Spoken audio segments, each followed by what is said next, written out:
برگردیم بگیم که مثلا فانکشن باز دیتا، حالا مثلا x از نوع نامبر و y هم از نوع نامبر و op هم از نوع مثلا string، یا از if استفاده کنم. مثلا من برگردم میگم op مساوی باشه مثلا پلاس. اینا فکر میکنم حل کردم، ولی باز میام یه چیزی قرارش بده. فقط یه چیزی که هستش من خودش رو در واقع خروجی چاپ بشه میام وایدش میکنم.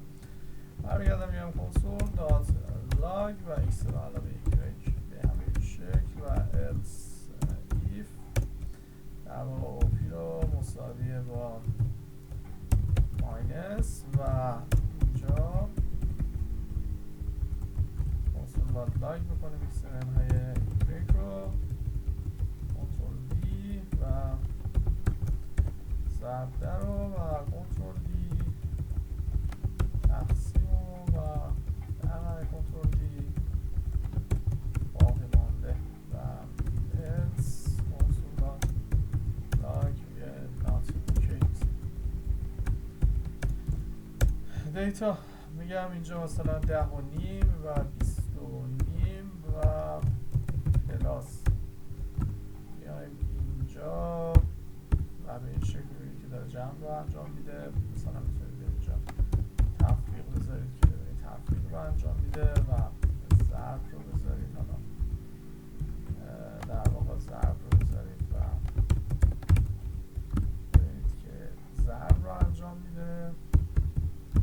ضرب گذاشتم به خدا و آها اینا رو همه چیز کردم. بگو کنترل دی زدم مثلا نگاه نکردمش. خب حق داشته و به این شکل و به این شکل. خب به این شکل در واقع اومدیم انجامش دادیم. میتونید آرایه بفرستید. بذارید یه ذره مثال سخت‌تر حل بکنم که حالا آرایه اینا رو میتونید بفرستید فقط صرفا برای اینکه یاد بگیرید. یعنی بدونید که توابع شما میتونید آرایه هم روش بفرستید و آرایه ها رو در واقع روشون پردازش انجام بدید. هزاران کار میشه انجام داد روشون. به چه دردی میخوره حالا ان شاءالله بحث ریاکت اینه که بخواید کار بکنید در واقع تو ساینستون، علمتون، حل کردنتون خیلی بهتون کمک می‌کنه.